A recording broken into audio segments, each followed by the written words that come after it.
bedrooms, we used to say, are for sleeping and getting lucky. That's it. You're not Hugh Hefner. You don't need a desk in the bed and all your papers spread out and all your screens and all your emails. Do that in the office and leave it, the you-know-what, behind. You should turn off your screens a half an hour before you go to bed. Use that time to power down. Hey guys, welcome back to the Digestive podcast. I'm your host, Bethany Cameron, and today on the show we have Dr. Jonny Bowden. He is back for part 2, and in this episode, we are talking all about sleep. If you haven't listened to part 1 in episode 48, Dr. Jonny debunks cholesterol and what we've gotten all wrong regarding cholesterol and why we need it. It's such a crucial role. So make sure you go back to episode 48 and listen to that.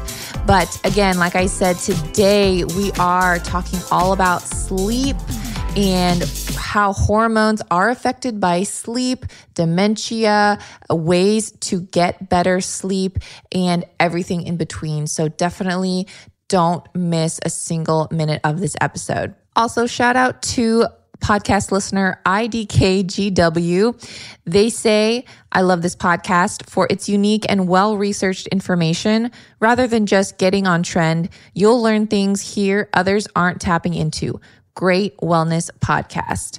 Thank you so much for that review. And as always, I read all of them and love hearing your thoughts. So I always encourage you to rate and review the podcast. By doing so, it helps get it out into more ears and hopefully change more lives.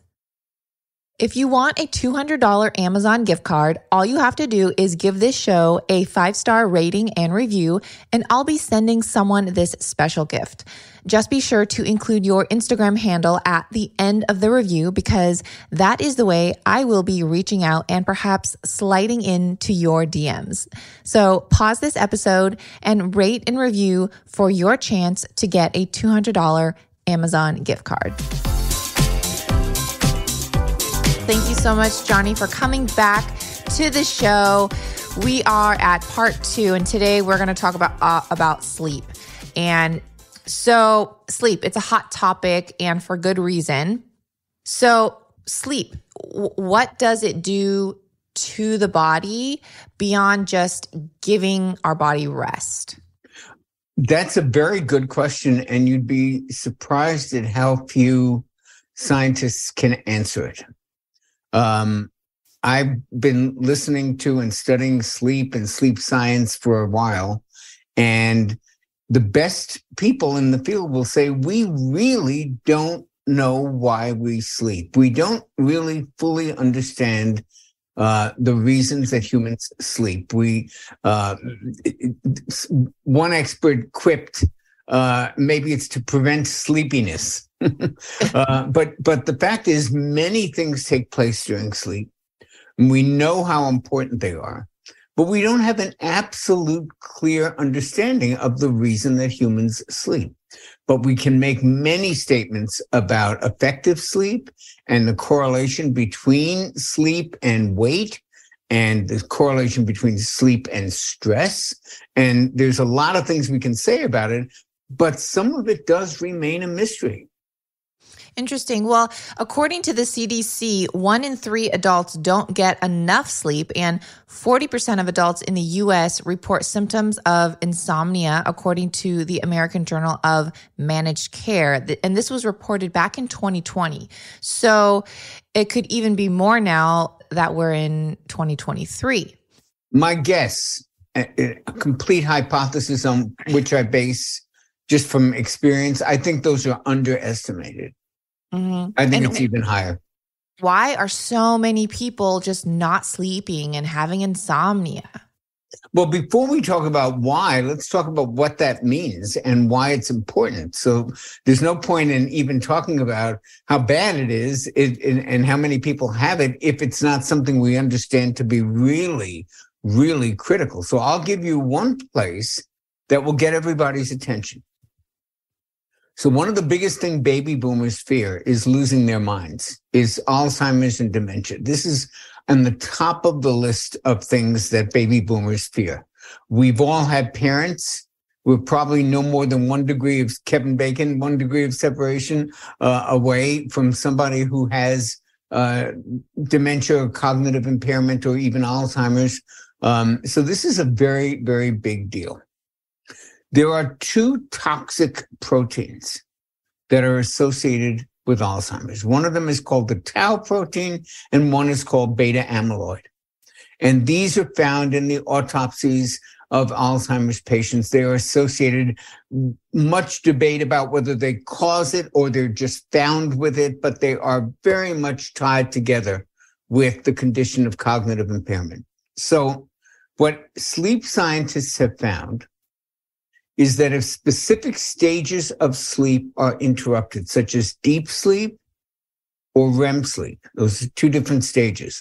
But if they are interrupted, and they can do this experimentally with rats, they can literally interrupt the cycle just during those cycles of the sleep, that these 2 proteins statistically increase in the brains of people who do not get the proper amount of deep sleep or the proper amount of REM sleep. You can actually see it in the cerebral spinal fluid, and there is literally an increase in these toxic proteins that are associated with cognitive impairment.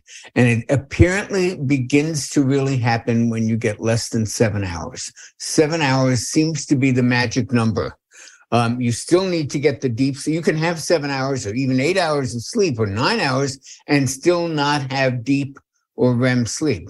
That's something that many of us now know because we have Oura rings and pod cover, the 8 Sleep Pod Pro cover. These things actually monitor the stages of sleep. I can see every morning how much deep sleep I had and how much REM sleep I had and how many hours and what the latency is, how long it took me to fall asleep and how much time I spent in bed. I can see all of that on my Oura ring. And I know that not the majority of people don't have Oura rings, but this is coming. This is going to be made less expensive, more available. You're going to start to see it, on wearable devices, very, very affordable. And we will actually know how much REM sleep we're getting and how much deep sleep we're getting. And this correlation to toxic proteins that are related to Alzheimer's is very, very real. Okay, so because if we're getting more sleep, then these toxic proteins are less in our body? If we're getting the right kind of sleep. Remember, these are stages. There are stages of sleep. There's 4 stages plus REM. REM stands for rapid eye movement. That's when most of the dreaming takes place. And if those particular stages of sleep are interrupted or you don't get any, that's when the toxic proteins accumulate. Interesting. So we're not getting these toxic proteins from the food we consume. It's simply the lack of one of the sources. I'm not expert on tau protein and beta amyloid and how they're made and how we get them. I think you can get some of them from, mad cow and stuff like that. I think that they come ready-made. But the thing that I'm interested in, the thing that I think the take-home is for the audience is that something you do influences those toxic proteins. And that thing that you do or don't do is sleeping well. Interesting. Now, I've heard that the best sleep you can get is before 12 a.m. Is that true? Well, there seems to be some evidence that certain things take place between 10 and 2 that are very valuable for the body in terms of regeneration, in terms of new biochemicals being made. And people who are on shifts or people who have very irregular bedtimes usually suffer the consequences of that because they're not sleeping on a regular hours of sleep are really, really important. Yeah, and that was actually going to be my next question. So what if someone is getting, let's say you said 7 hours, right, is the sweet spot for sleep? Seems to be the sweet spot. Less than 7 is a problem. Now, what if someone is getting 7 hours, but it's interrupted, like 2 hours here, 3 hours there, or does it have to be 7 hours from start to finish? That's an interesting question because at one point in human history, they did what we call biphasic sleep. People actually slept for, say, 4 hours When they'd wake up, they'd actually do something, maybe work, maybe think, maybe whatever, and then go back for another 4 hours later on. So there's some evidence that can be very effective. But breaking up the sleep the way you're talking about almost guarantees you're not going to have those deep stages of sleep that happen in a cycle like that. So you really want the bullseye here is uninterrupted, in the dark, in a cool room, without distraction, for a length of time, at least 7 hours. That seems to be the bullseye. Mm-hmm. And you want that to be a regular routine consistently. So let's just say someone is working a swing shift, right? And their days are opposite, but as long as they are in the same routine, sleeping in the day, that's still okay. Yeah, but the thing about shift workers is that they don't always get the days off. They have the days off some weeks, or they have the days off some days, and then they go to the nights off. I feel terrible for them, and when they come in, when I happen to meet them, either because they write to me on my website or they come in for a coaching group that we run, I just feel terrible because there's almost no way. I mean, you just have to make a full-time job out of correcting the damage that's being done to people who are on shift work. I feel cops, firefighters. I mean, doctors. It people in the is hospital. It's absolutely horrible.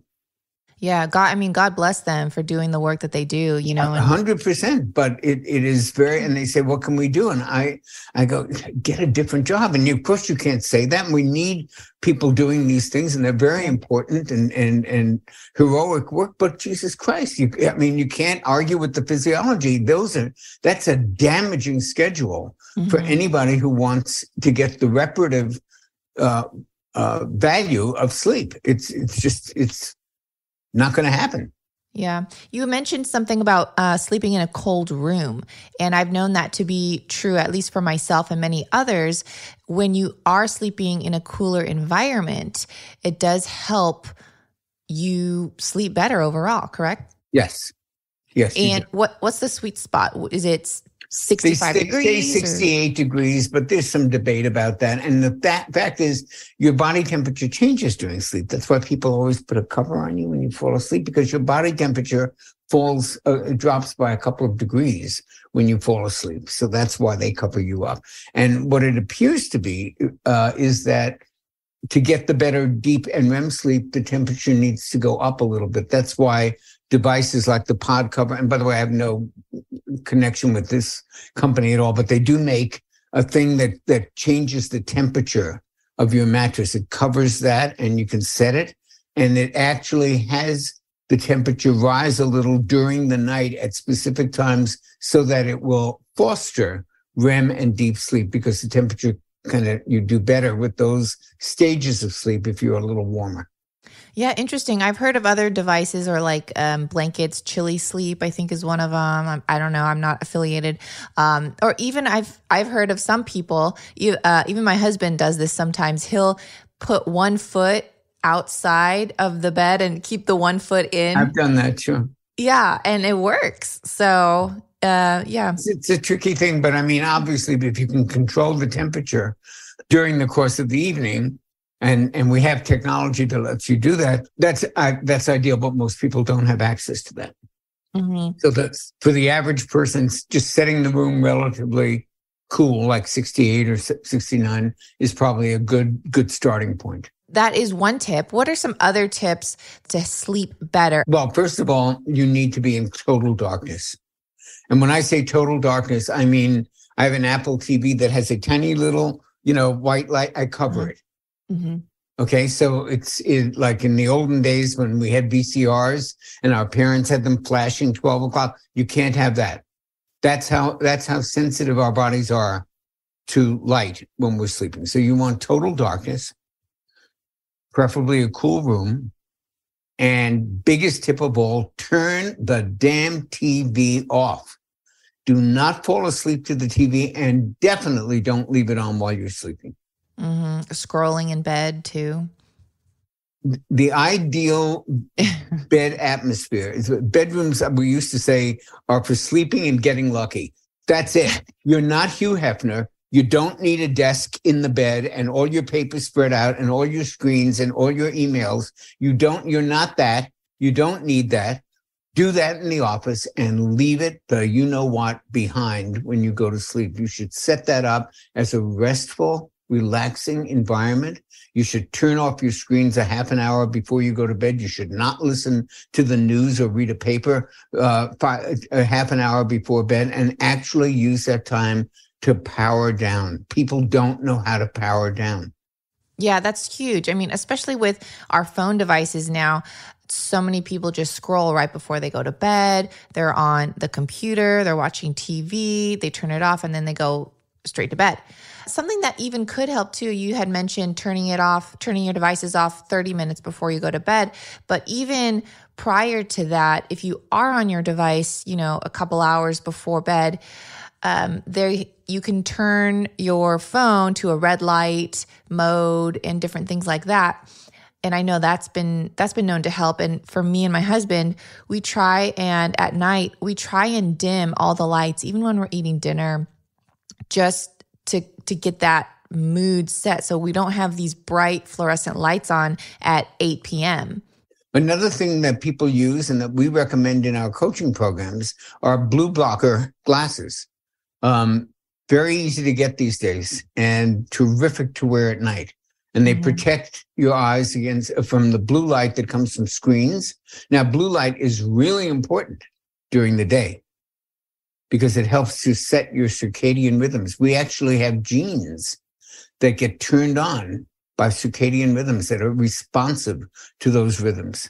And those rhythms are basically controlled by light and dark. Now, if you think about the paleo diet is about eating things that have been feeding the human genus since the beginning of time, right? There's a paleo diet for light. When you think about it, the people in Yellowstone, for example, the cowboys and the ranger, they didn't have electricity like we do now. They didn't have 24-hour light. They went to bed when the sun went down and they woke up when the sun came up. That's the paleo version of a light diet, where you're actually responding to light as it was intended, as it exists in the world prior to Thomas Edison. So when you didn't have lights, you could turn on and trick your brain into thinking, oh, the sun is still out. And then your sleep is completely disrupted. All of the genes that turn on because they respond to circadian rhythms are kind of discombobulated. So it's very important to kind of keep that blue light out at night, because one of the things it does is it prevents you from releasing melatonin. Now, melatonin, everybody thinks of as the jet lag pill, but melatonin is one of the most powerful hormones. It's one of the strongest antioxidants. It's a huge immune system booster. When I was making YouTube videos in 2020 and people were writing me questions every day, what do I take for immunity? What did I do to build my immunity? This thing is coming. One of my top supplements was melatonin. So you want to be making melatonin, and you have that blue light on, the stuff you and your husband are trying to reduce very smartly. That blue light basically tells the brain, you don't need any melatonin because the sun's still out. Mm-hmm.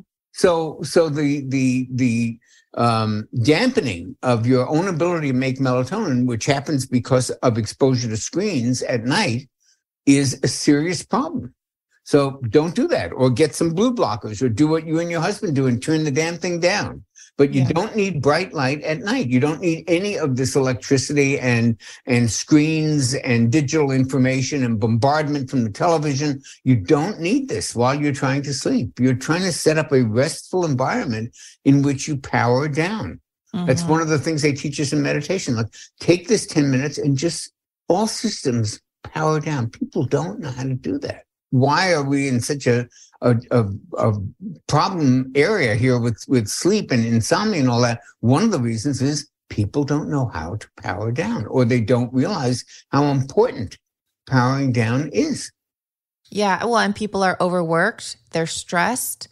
And let's talk about a few things that are disrupting our sleep. We've already mentioned a few. What is your take on, the diet affecting our sleep? Well, diet affects everything.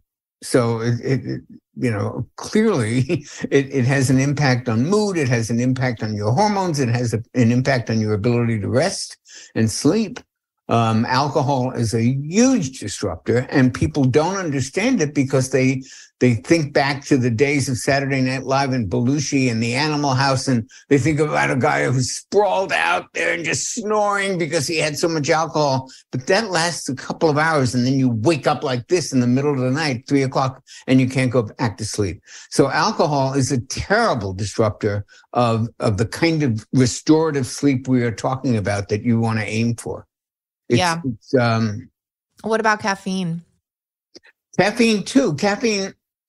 We've in the last, I don't know how many years ago, this gene was discovered, the CYP1A gene. We now know that there's a gene that regulates how long caffeine stays in your system.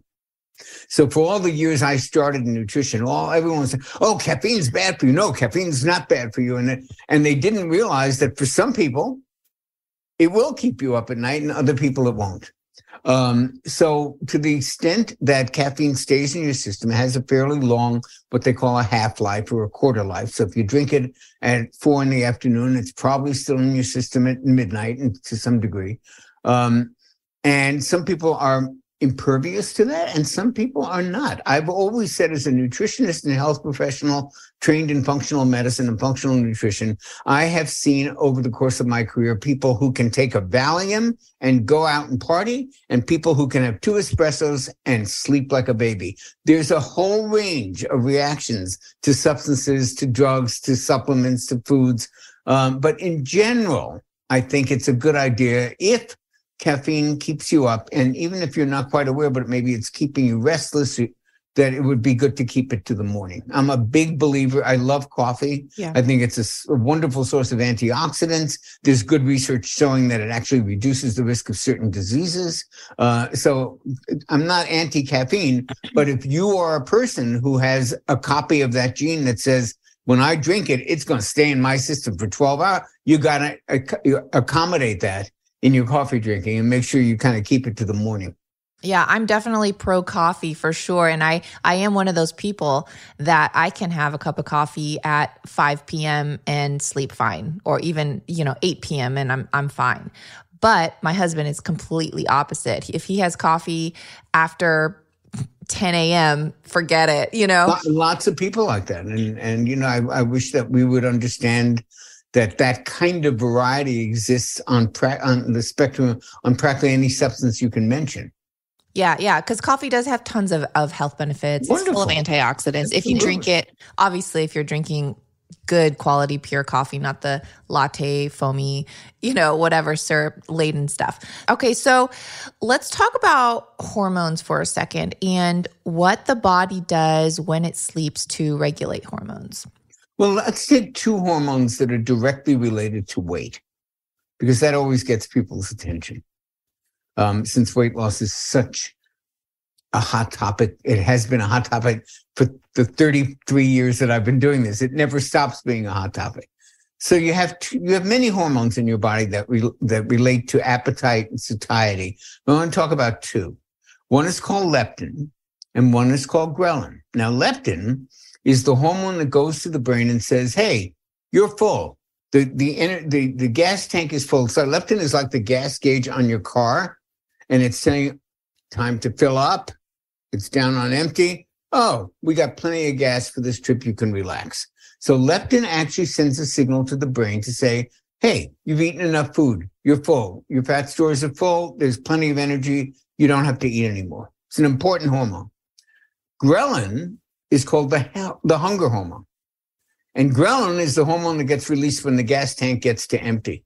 And it literally is an imperative to eat. And think about it from an evolutionary point of view. If you didn't have something telling you to eat when the tank was empty, you'd die, right? Mm-hmm. So you need some signaling that goes on that goes, "Oh, I'm responsive to how much energy my cells are carrying right now, or how much gas there is in the tank. And when it's low, I better tell this guy to go out there and hunt him some food, or gather up some nuts or whatever and fill back up." So when you don't sleep, both these hormones go bananas. They don't work. So now you've got a hunger hormone that's screaming at you to get full, even though your storage tank might be full, but the gas tank is doing this and ghrelin is saying, eat, eat, eat. Meanwhile, leptin is not even getting into the brain to say, there's plenty of food there. You don't need to eat. So your appetite is completely dysregulated. And anybody who's ever pulled an all-nighter, which most of us have not done since college, but if you can remember what the day after the all-nighter is, you will eat anything. Yeah. You can't stop. That's ghrelin. Yeah, I remember those days for sure. Yeah, and did you fast the next day? No, sir. You were like anything you could get your hands on. Yeah, and then you have stomach issues, of course, too. And I feel like there is a huge correlation between, even if you don't pull an all-nighter, let's just say the average person, they have insomnia, they can't sleep. There's a huge correlation between not sleeping and having digestive issues. And maybe that could be a key factor of what you just talked about. Mm-hmm. It could be indeed. So we've already seen 3 hormones that are majorly disrupted when you don't sleep well. Ghrelin, which is the hunger hormone, leptin, which is the, he's full hormone, and melatonin, which doesn't get released when you're not sleeping well. So these are 3 hormones that are very important. The 4th one is cortisol. So cortisol is the main stress hormone in the body. It's released by the adrenals in response to any kind of stressor. The body sees not sleeping as a major stressor. Think about what they do in spy movies when they're trying to torture someone or they're trying to get information out of them. They keep them up all night, right? They play loud music. They turn on the lights, right? Sleep deprivation is a terrible stressor. You can actually make someone metabolically ill by 1 to 3 nights of sleep deprivation. You can give them all the metabolic markers of insulin resistance just by preventing them from having proper sleep for 3 nights in a row. And all of a sudden, you've got insulin resistance and you've got the biometrics to prove it. So this is a huge stressor for the body. So now cortisol is on the roof. Cortisol, which is supposed to rise when you wake up in the morning and kind of be down during the sleep, is now, whoa, what has this guy just done to us? Cortisol sends a message to the body to store fat around the middle. That's one of the things it does.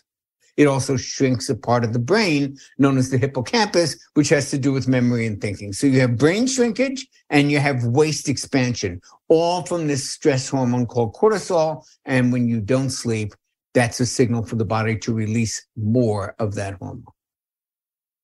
20 million Americans suffer from chronic digestive diseases, and many of these issues can be avoided by simply digesting food properly. That's why our body needs digestive enzymes. Usually, digestive enzymes are produced in different parts of the body, like the mouth, where digestion begins, stomach, pancreas, and small intestine. But many of us don't make enough enzymes or can't use them properly. This is why supplementing with digestive enzymes is crucial for optimum digestion and absorption. Back in 2020, I created my very own digestive enzyme capsules that you can easily swallow or break open and sprinkle over your meal or blend it into a smoothie. My digestive enzymes only contain the enzymes you want and more of them, so it's super concentrated. I wanted each pill packed with the most they could hold. There's no soy, gluten, gums, or silicone dioxide commonly found in many pills. None of the nasties, only the good stuff. And right now, I am doing a buy one, get one free sale. This has never happened before, so grab them before they're gone. You can get up to 8 bottles, so stock up. Just go to the special link. I'll leave it in the description of the show, but I'll also say it here. It's nuzest.us/enzyme BOGO. The deal will automatically be applied. Just a little personal story is that when I went through some pretty, some major stressors, and I had some pretty high levels of anxiety. Let's just say that. And I know it was definitely my cortisol levels were through the roof and I wasn't sleeping. And it would come and go. And I noticed that the nights I didn't sleep, I had major anxiety, and I would wake up and I'd be like in the morning, why am I so anxious? Why am I so stressed? And it would click, oh, I only got 3 hours of sleep. And it took a while for that to register and the correlation of just not sleeping. And for those that have anxiety and suffer with anxiety, I feel like that is a whole spinning circle because they have anxiety, they can't sleep, but not sleeping is causing them anxiety. It's causing them more. Yes, it's a vicious circle. You are absolutely right. So if someone is in that vicious circle right now with anxiety, can't sleep, then more anxiety comes, what would your advice be to that person? Is there anything that they can do? Yeah, well, when you're feeling insomnia, when you're feeling insomnia, I don't know if that's the right way to say it, but when you're unable to sleep and you're sitting there, the last thing you really want to do, and the thing that most of us do, is worry about it. Because that's just going to guarantee you're not going to fall asleep. You cannot worry yourself into sleep. So if you're sitting up there and you're thinking, oh my God, I can't sleep. Oh, this is going to ruin my day. That's probably not the best way to treat the insomnia. All the sleep experts I've heard and listened to and respect kind of say the same thing about this, which is when you just can't sleep, just wake up and enjoy it. Read, lay there. Even if you watch TV or listen to the radio, don't fight it. Just surrender to it and go, okay, I'll be up. And if and when I'm relaxed enough to fall back asleep, I will. So you certainly don't want to compound the damage by sitting there and then worrying about the thing you're trying to get rid of. If you can't sleep, you can't sleep. Yeah, that's definitely what I've done before too, is just you get up, do some work. I've done some work on the computer just because, or read a book and organize your closet, something like that. Now, what about exercise at night versus exercise in the morning? Now, exercising at night, does that disrupt our sleep? Definitely. If it's a high intensity exercise and it gets cortisol going, then your cortisol levels are going to be high. That's not conducive to sleep. This has been debated since I was a trainer at Equinox in the 90s. That's how long it's been debated. Wow. I am a believer in the advantages of earlier in the day exercise, not just physiologically, but psychologically. I think that when you do something good for yourself early on, when you get your meditation done or your walk in the woods or your whatever it is that you do in your routine, you start the day with that. You send a message to your brain that, oh, you're taking care of yourself. This is a good thing. You get on a roll of good things. So I think it sets the tone. I think it's much less likely to be pushed off to later and then you wind up not doing it at all. That's certainly happened to me when I go, oh, I'll go to the late in the afternoon becomes early evening. And then you go, I don't want to go at 7:00 and you just don't go. So I think routine starting in the morning, better idea for most people. But like I said earlier in the interview, there is such a huge variety. There are people who do this at night and they do fine. I'm not one of them. So if I had to pick, I'd go with the earlier part of the day. Yeah. And you did mention something too I wanted to point out is you said routine. And that could not necessarily be about exercise, but just routine in general. When you have a routine, you tend to sleep better, correct? I'm a huge believer in routines. Tim Ferriss, who is one of the smartest podcast interviewers in the world, I'd say, has interviewed dozens and dozens and dozens of top performers, from Michael Jordan to Bill Gates to Tony Robbins. I mean, these super performers. And he's even written a book called Tools of Titans, when he took like everything that he saw that they had in common and put it kind of in a book, like they all do this, or most of them do this, or most of them do that. And there are certain things that most of them do. There's not anything that 100% of them do, but there's a lot of things that 80% or 90% of them do. And one of them is having a routine. Mm-hmm. There is such power in a routine. It stabilizes you. It grounds you. It sets the tone for your day. I would not be without my 13-step routine in the morning. I don't know what I would do without it. It's a very, very important part of my day. And it does set the foundation for what comes afterwards. So if you're kind of like, well, what do I do now? That's not a great beginning for any day. So I have mine. Other people have theirs, but the morning routine, I think, is incredibly important. And one of the, I'll just give you a couple of things that we teach in our coaching programs. One is something I learned from the great Dr. Daniel Amen, a great friend of mine, a psychiatrist. He's done 9 PBS specials, 15 New York Times books, best-selling books. And he starts every day with a statement: today is going to be a great day. He just says it out loud. Today is going to be a great day. It's a message. It goes to your subconscious, whether you believe it or not, doesn't matter. You say that. And the second thing that many experts recommend, including me, is within a few minutes of waking up, or as soon as you can in the morning first hour that you're up, go out and get 5 minutes of sun exposure. Just stand there and bathe in it. Mm-hmm. Because that sets your circadian rhythm, right? It does set your circadian rhythm. It's a mood booster. You get some vitamin D. If you're in Alaska and it's freezing, just look out the window. Do the best you can to get exposure to sun for a few minutes in the morning. It's very, very smart thing to do, and I make that part of my routine.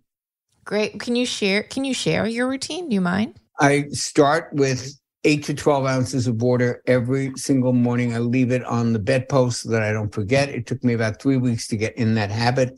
Very, very important. I try to take a walk with the dog. I try to be phone free for the first hour or two. I'm not always great at that, but that's certainly an aspiration. I meditate every morning. I may miss 10 days a year, but basically every morning for the last 5 years, I do my meditation. I use the Waking app by Sam Harris, highly recommended. I try to read every morning at least a little bit. I read from the Daily Stoic, from Robert Greene's Laws of Human Nature, Daily Laws. And there's a number of books that I just sort of sample and read that are in philosophy or what you might call self-help, self-improvement, or, some of the ancient Stoics. And I kind of read a little bit of that, get grounded, do my meditation, spend a little time with the dog, and then I'm ready for the day. That's great. And do you wait to eat breakfast right away? I play tennis every day, and I play in the mornings. And so I intermittent fast most days, not every single one, but most days I don't eat until I'm done. And so I start my workday after 12 noon, and that's when I have my first meal. So I almost never eat in the morning. Yeah. Well, I have to say I'm kind of on the same routine. I typically have breakfast or lunch around 11 or 12. Again, some days I wake up and I am very hungry. So I honor that, Yeah. Or a weekend, or if I'm with my family, or they're having brunch. I definitely am not obsessive about it. But the normal course of events, I'm on the tennis court 7:30 or 8 every morning, 10 at the latest. And I usually play on an empty stomach, and I do not get hungry. Because my metabolism is adapted to fat. It's what we teach is a fat-burning metabolism. Most of us have a sugar-burning metabolism, which is why we're starving every 2 hours. And, once your body learns that, there's no sugar coming down, but no problem. I got a savings account with 87 gazillion calories worth of fat stored, which every one of us has. Even the skinny of us has thousands of fat calories stored in our body. And if your body's metabolism knows how to access it, you don't get hungry because you haven't eaten, because you have all of this energy to burn. And that's what has happened to me over the years. Yeah, I can agree. Well, that's great information, great advice. I do have to say for my listeners, I do have my coffee in the morning with fat. I do have it with the ghee and some gelatin. So that typically holds me over until lunch. But now let's talk about dinner time. Now, does the time you eat dinner affect how good you're going to sleep that night? It's like if you eat, an hour before you go to bed versus 4 hours before you go to bed.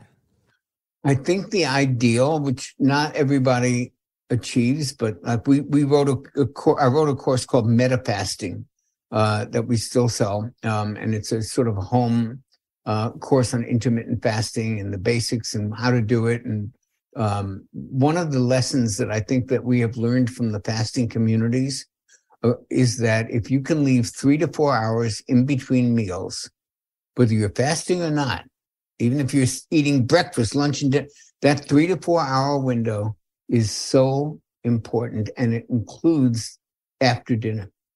So I realize that eating late at night and eating while you're watching TV is a huge issue for many people, including me. I get it.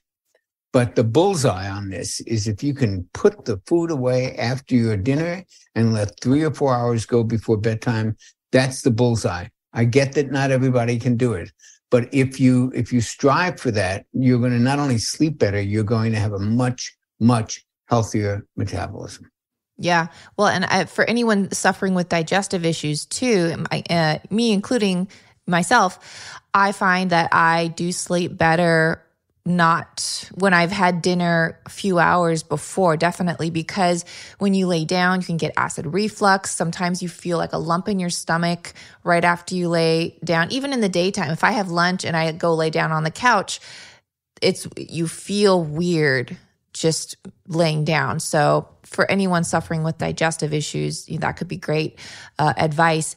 But I also have heard carbs can help you sleep. Do you have any advice? Maybe a little rice or cottage cheese for protein, or like I said, some raw honey before bed? It's interesting that about 20 years ago, a PhD named Catherine Des Moines, who I believe had a PhD in addictive nutrition, or at least, was a great student of the effect of nutrition on mood and psychology, wrote a book called Potatoes, Not Prozac. It was a classic book when I was a nutrition student. And what she basically argued is, forget the Prozac. If everybody would eat some starch at night, their tryptophan levels would go up, they would sleep better, and their mood would be improved. So there is definitely a case to be made for carbs at night. There's also a case to be made against it. And the case against it is that, and I don't know how much we're going to be able to get into insulin resistance in the short time that we have left, but insulin resistance is the metabolic plague of the 21st century. It's also, most of your audience knows it as pre-diabetes. It's technically called insulin resistance syndrome. And pre-diabetes affects 88% of Americans. 88% of Americans. When you eat carbohydrates, when you eat any food, but especially carbohydrates, your blood sugar rises, and the response of the body is to release insulin. And insulin's job is to get that sugar out of the bloodstream where it can do serious damage and get it into the muscle cells. But over time, when we eat too many carbs, as we do in the American diet generally, too much processed food, we are constantly having our blood sugar elevated, constantly having our insulin elevated because it's trying to bring that sugar back down. And after a while, the cells become resistant to the effects of it. They just don't listen anymore. Now you've got both high blood sugar and high insulin. That's the definition of diabetes, and certainly pre-diabetes. So when you eat carbs at night, you're also stimulating insulin.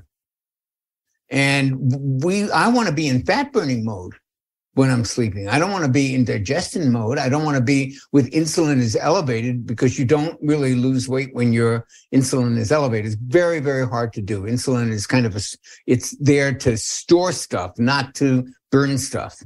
So, eating a big high carb meal at night might make you feel nice and sleepy, but basically your body's going to be using its energy to digest for the first half of the night rather than to burn the fat that's already there. Mm.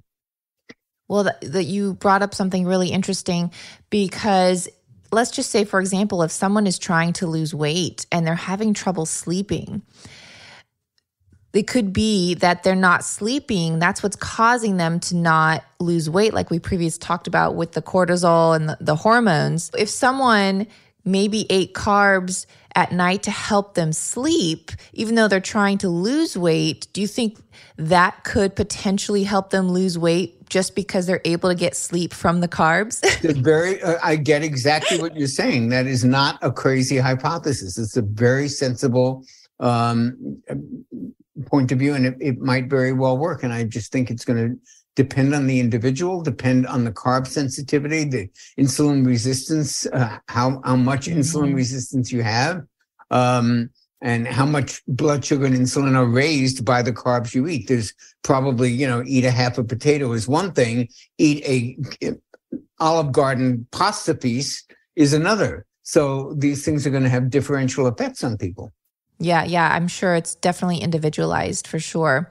Now, I know you said you wanted to talk about insulin resistance. I'm not sure if we have enough time, but can you elaborate on that? Yeah, it's basically what I said. Is that when you eat food, your blood sugar goes up. And in the best of all, in a healthy metabolism, the pancreas goes, oh, eat a little bit of food. Let's squirt a little bit of insulin in the system. Insulin comes along, takes that sugar, gives it to the muscle cells. That's a great thing because in an ideal world with a healthy metabolism, the person who just ate is probably going to either be exercising or playing if he's a kid or doing something that is going to require that energy. So everything is great. The insulin takes the sugar into the muscle cells. Muscles use it. Blood sugar comes down a little. Kid gets hungry again. He goes back, has supper. Everything is great. That's a healthy metabolism. That's not what happens. What happens in America is that 30 years later, you wake up, you haven't slept, your cortisol's on the ceiling, you run to Starbucks, you get a 900-calorie, no-fat blueberry muffin and a venti latte, 2 pumps of soy, whatever it is, 8,000 calories, mostly sugar or stuff that converts to sugar. The pancreas is going code blue. It's secreting all this insulin, and insulin is trying to take that excess sugar and get it into the muscle cells, but the muscle cells say, what do we need it for? He's going to go to the computer and work all day, and when he gets home, he's going to sit on the couch with the clicker. We don't need any energy. Take it elsewhere. And insulin begins to take that to the fat cells, and now your waist starts to expand. And now you start to get fatter, especially around the abdominal area, and your energy is depleted. And that continues, and what's basically happened is the cells are saying, we don't need it. And now your insulin is elevated, your blood sugar is elevated, and that is what we call insulin resistance. The cells are resisting the effect of insulin, taking sugar and giving it to them because they don't need it. Yeah. And we're seeing that prediabetes in children now. Oh, absolutely. We used to call type 2 diabetes adult onset diabetes. Nobody uses that term anymore because we see it in 13-year-olds. Yeah, it's crazy. It's sad. And I feel like you're bringing a lot of great awareness to so many great, just different topics. Again, sleep being one of them. It's something that so many people either do struggle with currently or have or know someone that does.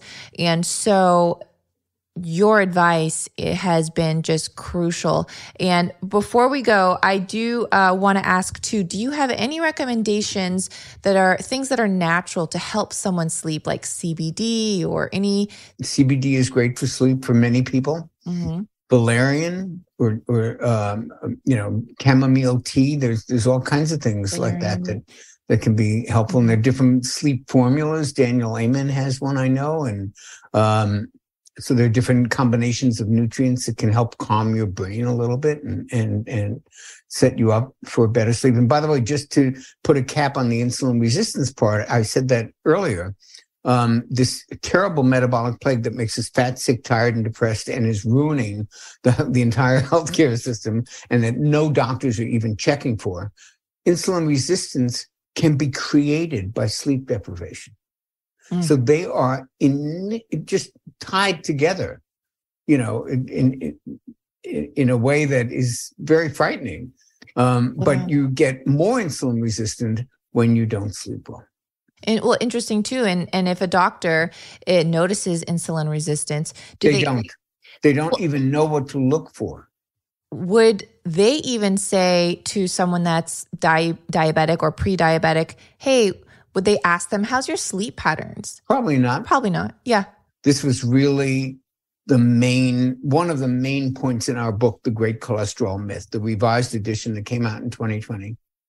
Insulin resistance shows up 10 years before your doctor says, oh, your blood sugar is high. Oh, your A1C is high. We should put you on metformin. Oh, your cholesterol is high. We should put you on a statin.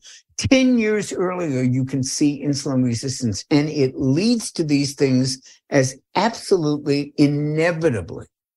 It's insulin resistance, prediabetes, diabetes, obesity, heart disease, Alzheimer's. These are all metabolic diseases. You can see the germ of it with insulin resistance showing up 10 years earlier if doctors knew how to check for it, were aware of it, and knew what to do about it, but they don't.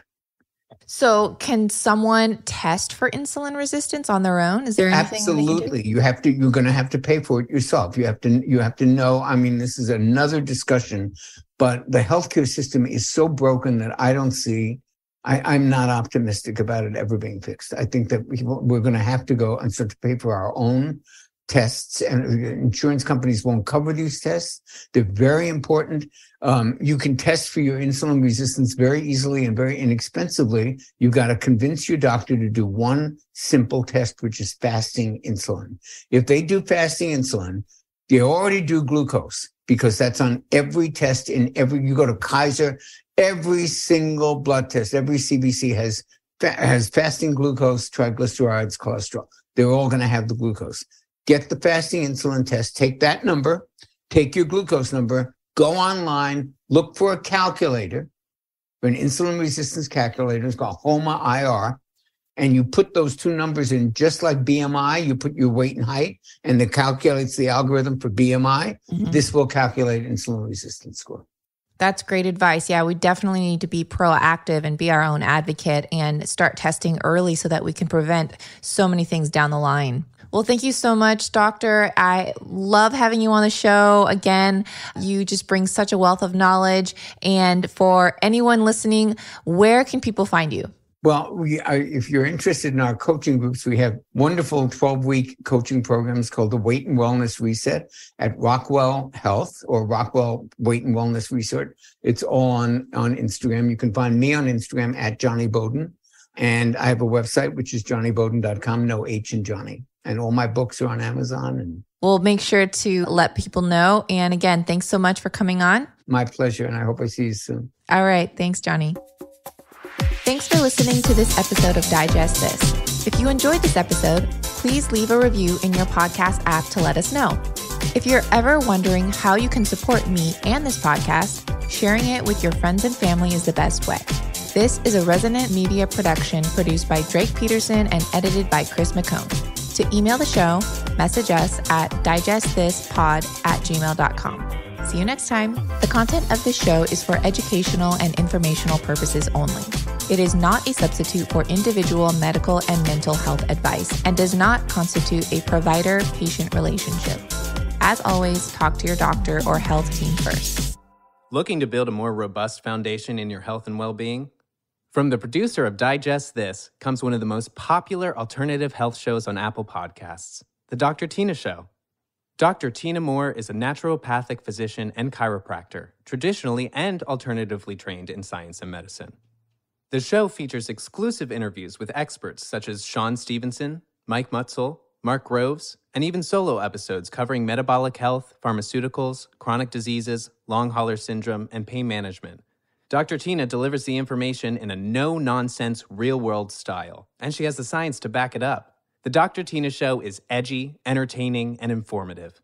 Every episode will leave you with a new pearl of health wisdom to expand your knowledge base. When you're empowered, you can do better for yourself, your family, and your community.